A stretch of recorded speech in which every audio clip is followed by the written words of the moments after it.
read God's word now, and although Peter and Carly have got a doctor's appointment to get to, they are going to read for us, hopefully, now. And we're turning to Matthew chapter 16, verse 21 through to 17, verse 20. Peter and Carly? Morning. Brilliant. Okay. Thanks, Peter. From that time on, Jesus began to explain to his disciples that he must go to Jerusalem and suffer many things at the hands of the elders, the chief priests, and the teachers of the law, and that he must be killed and on the third day be raised to life. Peter took him aside and began to rebuke him. "Never, Lord," he said. "This shall never happen to you." Jesus turned and said to Peter, "Get behind me, Satan. You are a stumbling block to me. You do not have in mind the concerns of God, but merely human concerns." Then Jesus said to his disciples, "Whoever wants to be my disciple must deny themselves and take up their cross and follow me. For whoever wants to save their life will lose it. Whoever loses their life for me will find it. What good will it be for someone to gain the whole world, yet forfeit their soul? Or what can anyone give in exchange for their soul? For the Son of Man is going to come in his Father's glory with the angels, and then he will reward each person according to what they have done. Truly, I tell you, some who are standing here will not taste death before they see the Son of Man coming in his kingdom." After 6 days, Jesus took with him Peter, James, and John, the brother of James, and led them up a high mountain by themselves. There he was transfigured before them. His face shone like the sun, and his clothes became as white as the light. Just then there appeared before them Moses and Elijah talking with Jesus. Peter said to Jesus, "Lord, it is good for us to be here. If you wish, I will put up 3 shelters, one for you, one for Moses, and one for Elijah." While he was still speaking, a bright cloud covered them, and a voice from the cloud said, "This is my son, whom I love. With him I am well pleased. Listen to him." When the disciples heard this, they fell face down to the ground, terrified. But Jesus came and touched them. "Get up," he said. "Don't be afraid." When they looked up, they saw no one except Jesus. As they were coming down the mountain, Jesus instructed them, "Don't tell anyone what you have seen until the Son of Man has been raised from the dead." The disciples asked him, "Why then do the teachers of the law say that Elijah must come first?"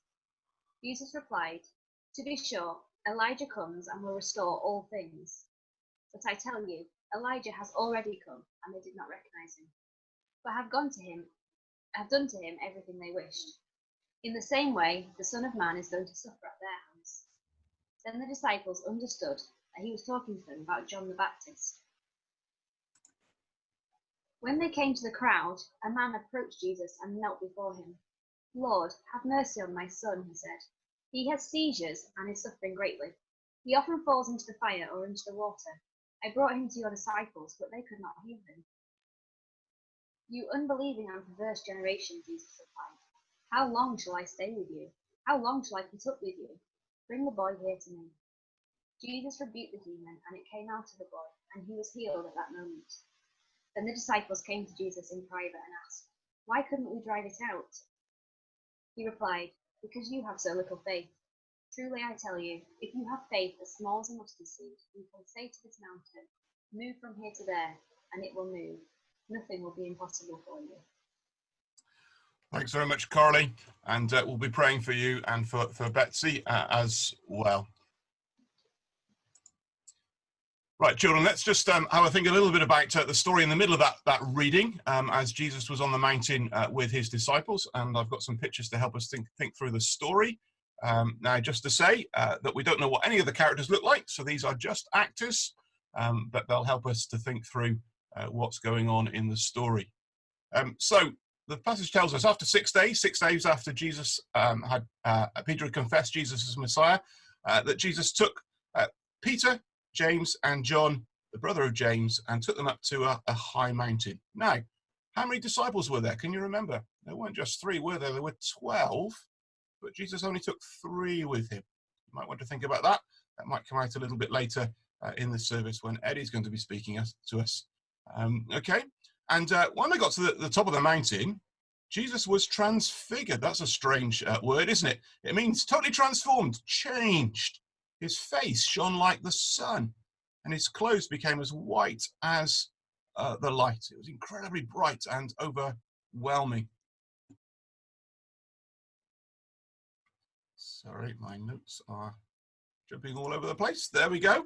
And when he was transfigured, suddenly two other characters were seen next to him, Moses and Elijah, and they were talking with Jesus. Now, let's just think about those two characters. One of them was Moses. It's not Martin, it's Moses. And he had lived 1,500 years before Jesus. He was the one who'd led the people of Israel out of Egypt. You remember the stories with Pharaoh? He's the one who'd led them to the edge of the promised land. He's the one who received the law from God on the mountain. And on the mountain, he'd seen God's glory. And Moses now, 1,500 years later, is seen talking to Jesus. And who's the other character? It's Elijah. He'd lived 800 or 900 years before Jesus. He's the one who challenged the wicked king of Israel to return to God and to follow God's laws. He won a dramatic competition on the mountains to reveal the true God against the false prophets. He'd also seen God's glory on a mountain. And here he is now speaking to Jesus. Two characters who had left Earth a long time before, but still alive, and now speaking to Jesus. Peter and the other disciples are completely overwhelmed. This is amazing. What's going on? And Peter says to Jesus, Lord, it's good for us to be here. If you wish, I'll put up 3 shelters, 3 little tents for us to shelter under. One for you, one for Moses, one for Elijah. But while he was still speaking, a bright cloud covered them. And a voice from the cloud said, this is my son with whom I am well pleased. Listen to him. I wonder whose voice you think that might have been. It's God the Father's. And when the disciples heard this voice, they fell face down to the ground. They were scared silly. But Jesus came and touched them and said, get up, don't be afraid. And when they looked up, there was only Jesus. Moses and Elijah had gone. As they were coming down the mountain, Jesus told them, don't tell anyone what you have seen until the Son of Man has been raised from the dead. Jesus has been telling them recently that he has to suffer and die and then be raised again. And he's saying to them, you've seen something of my glory, but I don't want you to say anything about that until all my suffering is finished, and then tell people about it. Well, the disciples are still a little bit confused, and they say to him, why is it that the teachers of the law say that Elijah must come first? This was a prophecy from the Old Testament that Elijah would come before the Messiah. And Jesus told them, to be sure, Elijah will come first and restore all things, but I tell you, he's already come. And they didn't recognize him, but have done to him everything they wished. In the same way, the Son of Man is going to suffer at their hands. It was then that the disciples understood that he'd been talking to them about John the Baptist. John the Baptist was a second Elijah, if you like. They both lived in the wilderness. They both wore strange clothes. Both of them called the people to return to God. John the Baptist had come, and now he was pointing to the Savior. But many had ignored him, just like they did Elijah. Well, we'll be coming back to that story in a few moments' time. I'm going to say a little bit, and then Ed is going to say a little bit afterwards, some lessons to learn. I'm very grateful from the guys from the Lumo project who provide all the pictures and allow us to use them to help us understand the story better. Well, let's have a little more think of that incident now as we think about listening to Jesus. You know, every night at the moment, I sit down at 5 o'clock to listen to the latest update on the coronavirus. It's been Boris most days, although now he's got the virus, we're not seeing quite so much as him. And it's just such an important announcement every day, isn't it? And all the consequences for our lives to follow. And most days, Boris is flanked by a couple of other people. Maybe it's the chief scientific advisor, or it's the chief medical officer, or it's the chancellor. And as they speak with authority. And they often refer as well to others that they've been consulting with. And these voices are the ones that are shaping the very framework of our lives, what we can and can't do every day. But then you notice as the press begin to ask their questions, or you watch the news or the social media, other voices begin to emerge. Boris tells us that medical kit is being delivered to the hospital, and then a doctor pops up and says that not enough medical kits are being there. The chief scientific advisor says that their model points to the rightness of their actions, and then on the news, another scientific advisor pops up and disputes their findings. It all seems very clear when Boris is speaking, and yet in the next 24 hours, the waters get muddier. Perhaps more than at any time in my lifetime, who I'm listening to is really important. Now, whether you believe Boris or not, the government are the ones who are making the decisions which we have to abide by. You need to listen to get the right advice to what to be doing. You need to listen to be remaining legal.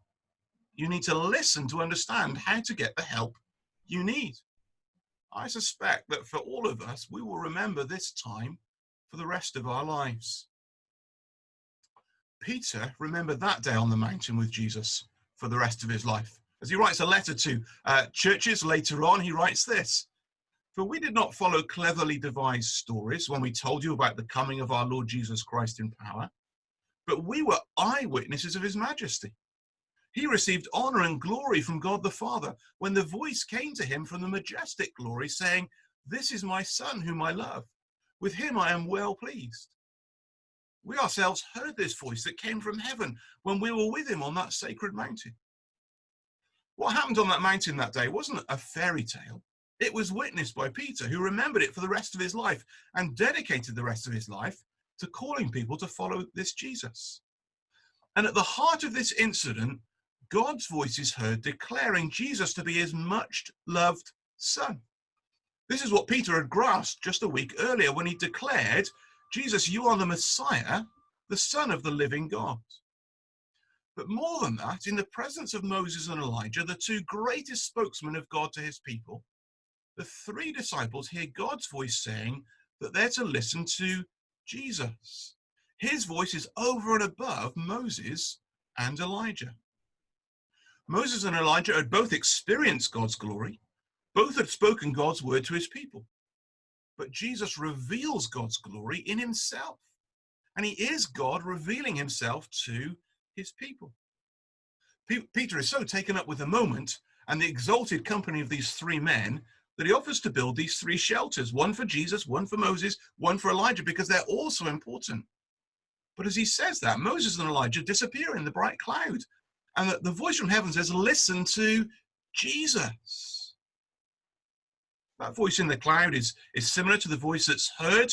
What he says is similar to what's said at Jesus' baptism in Matthew 3, verse 17. And the message, "This is my beloved Son, with whom I'm well pleased," is taken from two Old Testament passages, Psalm 2 and Isaiah 42, pointing to Jesus being the God's King, but also the suffering servant, the glorious one who's going to suffer. And so we need to listen to him above all others. You see, Jesus is infinitely superior to anyone else who's ever walked on this planet. You see, Jesus never has to rely on anyone else's expertise. He doesn't have to rely on the best knowledge available to him from other human beings. He is God. He knows all things because he made all things. He sustains everything. He's directing all things according to his purpose. While we might hear voices that are contradictory to his, none have his authority, and so we need to listen to him. But this isn't just a put us in our place revelation. It's not a you don't know out, so shut up and listen. Because as we see this story unfolding, we realize that this Jesus who is speaking, who we need to listen to, is the Jesus who stepped into our world, the Jesus who reveals his glory, but has come to suffer. In verse 9, he tells the disciples, "Don't say anything about this until I've been raised to life again. I've got to die first." He then goes on to talk about suffering again in verse 12. This God who revealed his glory to Moses by saying, "I am the Lord, the compassionate and gracious God, slow to anger, abounding in love and faithfulness, maintaining love to thousands, and forgiving wickedness, rebellion, and sin." Yet I don't leave the guilty unpunished. I punish the children and the children's children for the sin of the parents to the third and fourth generation. This holy God, who is gracious, has come now to provide that forgiveness for the wicked, rebellious sinners that we are. He's going to suffer death himself. The contrast between what Jesus had just predicted in the passage before, that he would die, and this glorious sight of his majesty would one day prompt Jesus' disciples to marvel at the amazing self-humiliation that brought Jesus to the cross. We get a little bit of a glimpse of the height from which he's left to come to a suffering world.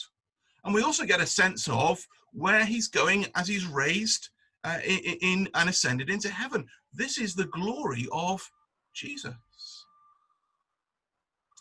Now, today we live in a moment where to escape death, everyone is self-isolating to avoid catching the virus. But the Lord of glory didn't self-isolate in heaven. He stepped down into this dark world of death and took the virus of our sin on the cross so that we might be truly cleansed, that we might be given the antibodies to resist the virus of sin, God's Spirit living within us, a new heart, and that we might live through death into that virus-free world, the new creation, where there'll be no more death or pain or suffering. And so this week, while we'll need to listen to other voices, children, you'll need to listen to your parents as to what you can and can't do. We all need to listen to Boris and the government as to how we should be behaving. But most of all, we need to be listening to the glorious Son of God, who suffered that we might live. He's the only ultimate authority. And if we want life, he's the only one able to give it to us. And so can I encourage you this week, as well as listening to the news and the other important voices we need to listen to, prioritize listening to Jesus every day. Hear his voice in his word. Make sure that all the other voices you're listening to, you bring in submission to Jesus's voice. Check out what they're saying against what Jesus says, because he's the one who knows all things. And remember, not just his glory, but his suffering, as we head through this time of suffering into glory. Okay, we're going to hear from Eddie now. Eddie had prepped a sermon on this passage for last Sunday, before all the chaos kicked in. So I'm very grateful that he's going to share with us a little bit more from this passage now. Good morning, everyone. I say I am unmuted by the host, which sounds rather worrying. Paul has zoomed us in on the call to listen to Jesus. What I'd like to do now is to pull back and to look at the big context of what's happening and to draw some implications for our lives in this situation from that. So firstly, just a bit of background where we are in the Gospels.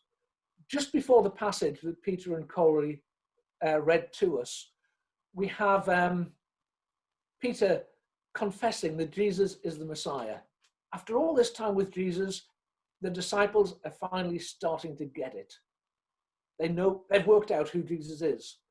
And then Jesus said that he's going to die. So the story is coming to a climax. It's all been building up to this. And now we know who Jesus is. We know what he's come to do. And from Jesus' point of view, things are starting to move really quickly. The crucifixion is just over the horizon.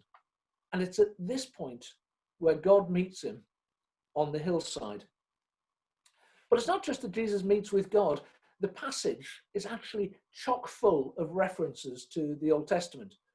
Paul brought some of it out, but let me just highlight a few other things. There's Moses, who's the character associated with the law. Elijah, who's the first and perhaps the greatest of the prophets. The law and the prophets are the two big sections of the Hebrew Bible. The Old Testament is on display in those two characters. Paul mentioned they both met with God on mountaintops. And here they are on a mountaintop meeting with God. And when Moses met on the mountaintop, his face glowed, just as Jesus' face is glowing. The difference is that Moses' face glowed because he was reflecting the glory of God. When Jesus was transfigured, when Jesus glowed, it was internal. He was greater than Moses. And then a cloud covered Jesus and Moses and Elijah. And that takes us back to the book of Exodus, Exodus chapter 40. When God settled in the tabernacle, when God met with his people, he did so as a cloud. And when finally the temple was built, God descended as a cloud into the Holy of Holies. So not only did the Father meet with Jesus at this critical point to encourage him, can you imagine facing crucifixion, hearing the words, "This is my beloved Son"? It must have meant so much to Jesus. But he did so in a way that drew the whole Old Testament story together. And Jesus, we think of him as the second person of the Trinity, but he was a young Jewish rabbi, soaked in the Old Testament. And all of these things would have been so important to him. He wouldn't have missed any of those pictures, any of those allusions, and he probably noticed a few things that we don't. And there on the hillside, Father and Son, the two persons of the Trinity, together communing, drawing the story of the Old Testament into the New Testament, bringing God's purposes from the whole of history together, working towards a climax of the crucifixion. It's a really holy, sacred moment. So what on earth are three hairy fishermen doing there? Especially Peter, who could be guaranteed to open his mouth and stick his foot in it. Why were the disciples there? I think there are three reasons. The first, Paul's already highlighted, is they were there to be reminded to listen to Jesus. And as Paul also pointed out, reading from 2 Peter, they were there to be eyewitnesses. They were there to tell the story. It wasn't a fairy tale. We know it wasn't a fairy tale because Peter saw it. He saw what happened. And that's important because if Peter, James, and John had not been there, we wouldn't know about it. Matthew probably got his story from Mark, and Mark almost certainly heard it from Peter.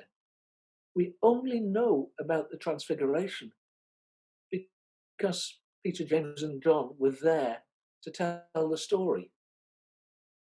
Now, in a sense, that might sound slightly cold.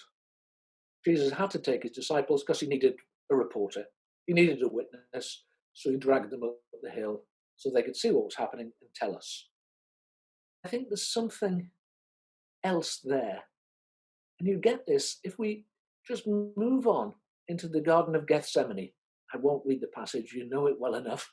But Jesus, once again, you have this sacred moment where the Father and the Son are communing, and Jesus is praying for his disciples, praying that the cup would be taken from him. And who's there? The same three guys, Peter, James, and John. And again, they're there to bear witness. We wouldn't know about Gethsemane if there hadn't been people there to tell us so it could be written down. But there's more to it. Jesus very sadly turns to them at one point and said, "Couldn't you stay awake? Couldn't you hang around with me?" Jesus had his disciples there at this most sacred moment because he needed his friends. Didn't need his friends, he wanted his friends. He wanted them there with him. Jesus, at these most crucial points, wants his friends around him. And we are his friends if we do what he commands us. So what does that mean for us today? Well, firstly, we are called to be witnesses. How are the people of South Craven, of Keighley, going to hear about Jesus if people don't tell them? And we are witnesses. We've heard of him. We've learned the story. We know the scriptures, and we know the experience of him working in our lives. We have to be those witnesses. But more than that, we're his friends. It's a bit daunting at the moment. How on earth do we tell people about Jesus in our current situation? As Paul said, he's going to be trying to think that through. And I think all of us have been struggling. But we're Jesus' friends. Why has he put us here in this point? Because he loves us and he wants us here. He wants to reach out to the people around us, and he wants to do it through us. It's scary, but what an amazing privilege to be the ones who are Jesus' friends, who are telling his story to a world that desperately needs to hear it, perhaps now more than ever. We're his friends. The Lord bless us and help us.